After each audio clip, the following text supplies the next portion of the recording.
To make room to work on the electric Boston Whaler project, I built this simple shrink-wrap shed for extra storage. The same process easily scales up to build a shelter large enough to store a boat and work on it over the winter.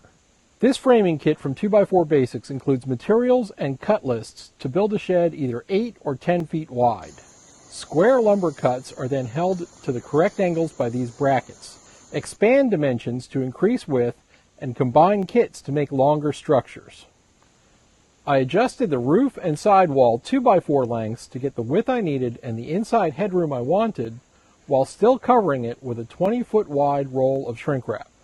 Working from my revised cut list, the power miter saw ensures square cuts. Clamp wooden stop blocks to a support so all light pieces are identical length. It's easiest to build one stick at a time. Clamp wood squarely in the bracket while you screw it in place, and use a scrap cut to length to get spacing uniform as you work up each frame.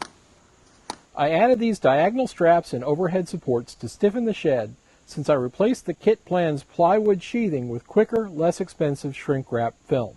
Dr. Shrink's standard 24 by 50 foot roll of 7mm shrink wrap covers a structure about 8 feet wide by 30 feet long. A roll 32 feet by 100 feet covers a structure about 16 feet wide by 65 feet long, and Dr. Shrink sells much larger rolls. You'll definitely want help pulling the plastic over the center of the roof, and then pulling the pleated folds out and down each side. Ryan Polson from Dr. Shrink first cut excess material from each corner, and then used tape to temporarily hold the corner plastic in place. He welded the corners by blowing heat inside the fold, so both sides of the plastic weld get hot, and then sealing them together with the back of his gloved hand. We rolled the oversized plastic around 1x3 strips and screwed them around the bottom of the structure, as well as inside the doorway.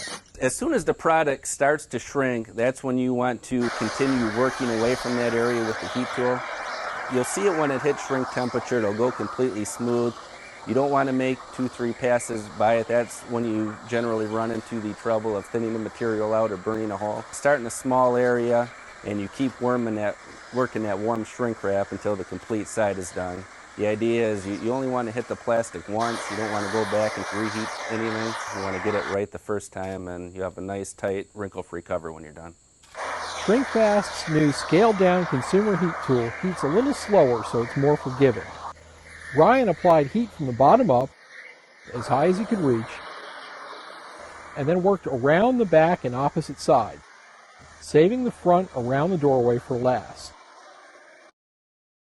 I also built a framework, which we covered in shrink-wrap plastic, to waterproof the underside of my kitchen deck, which gives me an outdoor workshop outside of my garage and basement.